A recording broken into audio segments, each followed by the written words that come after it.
So today, yesterday, Monday, I talked about defining your dream. I talked about the idea that, most people know what they don't want, but they're not sure really, truly, they don't have a vision of what they want. And so I recommended that you go ahead and explore that. If all the obstacles were out of the way, if there was no challenges, if there were no limitations, what would it be a life that you would truly love to live? If you define that, of course, what's going to happen for most people is all of their objections, all of their paradigms are going to come up. Oh, yeah, I would love to have $1 million, but, I'm not smart enough, I'm not educated enough, I don't have the right job, I don't know the right connections, whatever your excuses are for not having purely what you want. And that comes from our limiting beliefs that we've been taught as we were raised up. Our parental figures tried to protect us. Oh, don't step out too far. You'll hurt yourself. Don't take any chances. You don't want to be disappointed. That kind of thing. Um, and it's not deg I'm not degrading what their purpose was, or but you have the option to choose something different. You have the option to believe that there is universal energy that can help and support you in achieving your dream. That dream was put in your heart by by the spirit of the universe, by the spirit of God, however you want to look at it, whatever your interpretation is of how the universe works, and what deity, if you will, um, is at the controls. You are at the control, and it's your thoughts and your decisions that control how spirit works in your life. Okay, so you know when you come up against the objections to your success, how do you overcome that? Well, you have to start by, first of all, just kind of recognizing some of the things that may have happened to you in your life that prove to you that you're in control. And so one of the exercises you can do is kind of look at physical stuff like uh, what have, for me, for instance, when I was growing up, kid in school, in the fall, there's always colds going on, there's always flu, your exposure to all these different, you know, germs, epidemics, if you will, measles, mumps, whatever. And my mom always said, look, you don't have to have that. You don't need to experience those symptoms. It's not necessary. Some people are taught that they're going to get a cold every fall or every spring or whatever happens, whatever time of year is bad for them, kind of thing. They'll have, issues with pollens, and have that kind of stuff. And my mom always said, well, you don't have to have that if you don't want it. You don't need to get the flu this year. Why would you want to? And I was went, well, yeah, why would I want to? Why would I let that in my thought process? And sure enough, I went by year after year and never had a problem with it. Occasionally, I would get sick. Occasionally, I would, catch a stomach virus or something like that. But it wasn't something that I expected to have every fall, like a lot of people do. And so I didn't have it. It's not that I don't know. I don't know how it works. My immune system uh, figured it out. Yeah, I didn't have to worry about it.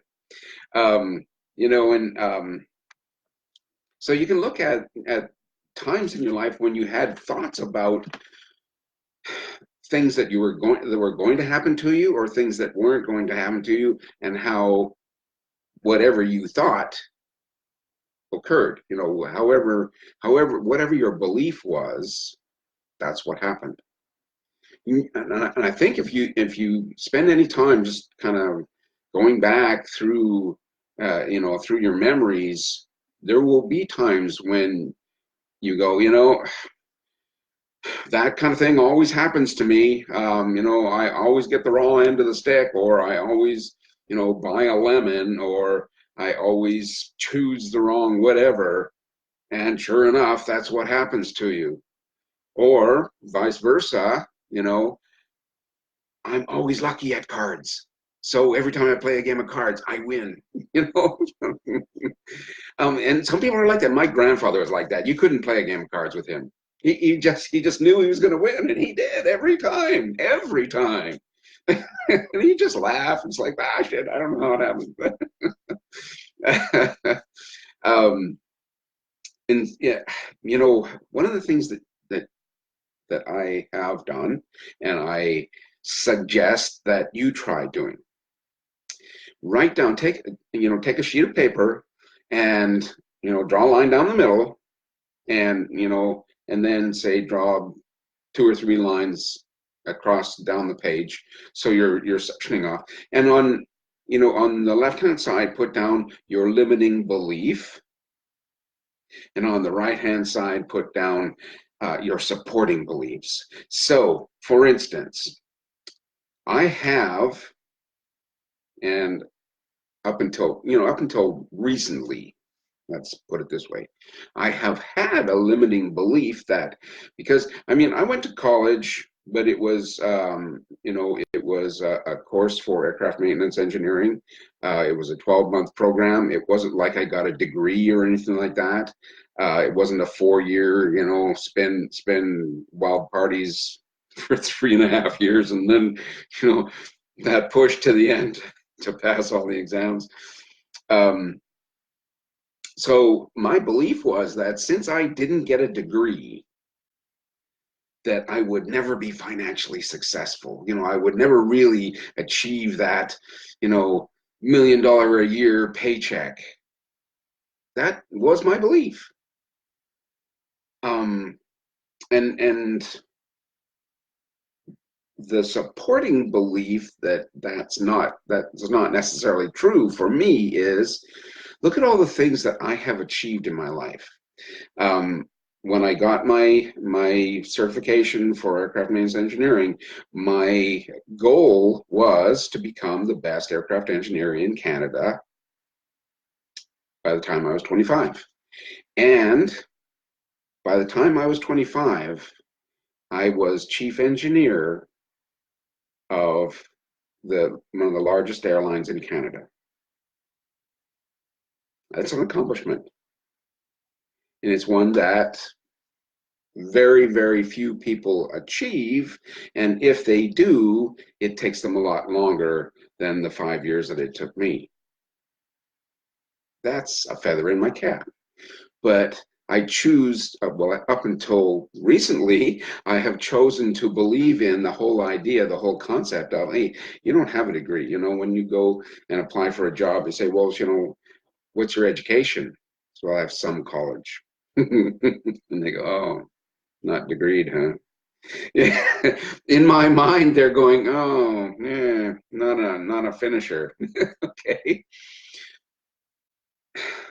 But the truth of the matter is, I was very successful in in achieving my goals. I was very successful at the profession that I chose to be in. And because all of my education came after I got out of college, really, it was all me studying at home, learning the things that I needed to learn to be successful, that taught me how to be successful. Those are the things you really don't get, even in college. They don't teach you, well, I don't know, maybe they do now, but when I was in college, they weren't teaching people how to be successful. They were just teaching them the rules of the game. which is fine. And you need to know that, if you're a doctor, you need to know, all the things that can happen to people and the symptoms that occur. And then you need to get in touch with some drug company and find out what the cure is, right? Um, so, so write them down, so like, for instance, one of the other limiting things for me, the limiting beliefs that I had was, you know, I never stick to anything for, well, I stayed in aircraft maintenance for nearly 20 years. That was a long duration for me. And after I got out of that, I did several different things. I've had several professions. I've learned how to be a computer network engineer. I got Cisco certifications. I learned how to do carpentry. I learned how to paint houses. And all those different career paths, as varied as they were, I became a Reiki master and a massage therapist, licensed, and took years of medical massage training, and I have a talent for that. So I have, you know, my limiting belief was I didn't stay in anything long enough to be successful at it. But on the other hand, the supporting belief is that I was successful at everything that I did, and I could be successful at anything that I wanted to be successful at. And I proved that to myself over, and I keep proving it to myself. I keep going back and doing different things to see if I can do them. I'm learning how to, how to be a marketing professional, which is something that corporations really need. And I'm learning how to do it properly, and I'm learning how to do it well. So I am successful beyond what most people who only have one career path.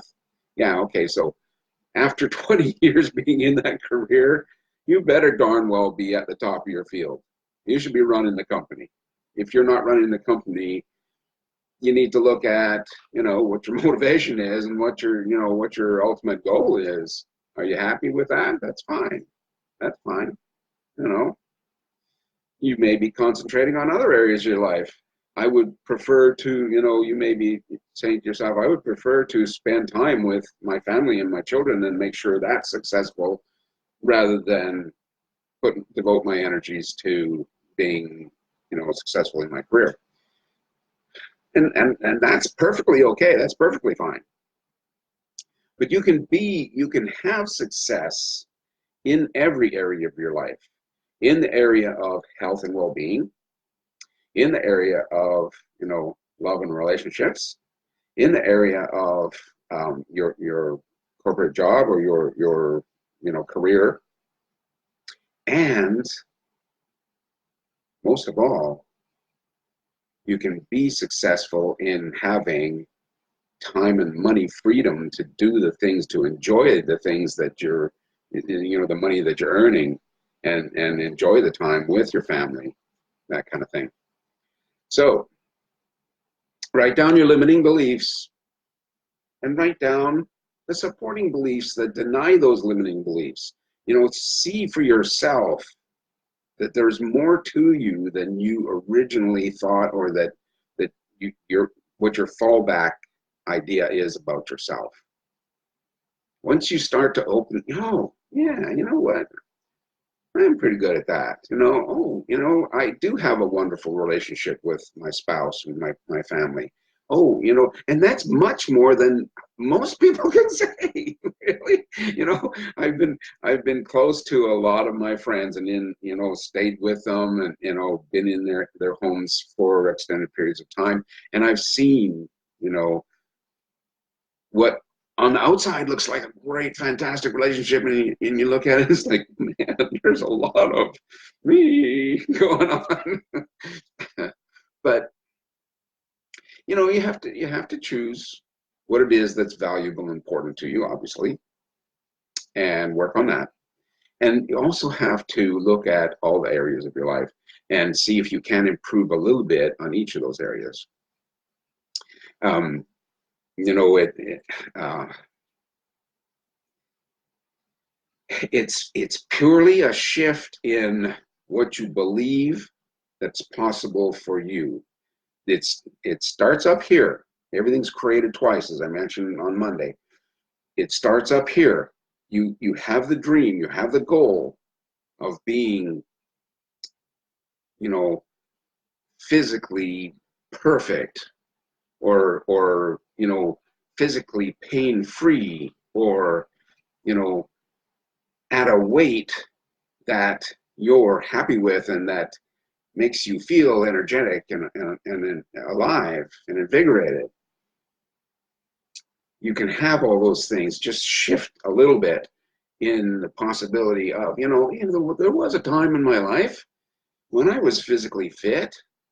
And I know that occasionally when I've gone on diets, I've been able to achieve my target goal and I was feeling great. And then I fell off the wagon and I started, eating pizza again, right? Drinking beer. You can go back there though. You can say, okay, so how important is it to me to be at my premium weight, my ultimate weight?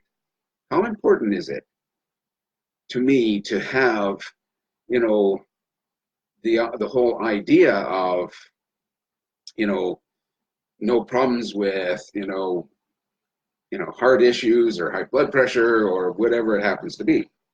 Um, if it's important to you, you shift your thinking. You put down, your limiting belief and then a supporting belief that denies that limiting belief, and then start to choose that supporting belief. Okay? I'm going to let you go and start my day. Let you start yours. I hope you have a wonderful day. I'll see you on Friday morning at 7:15. You guys have a great day.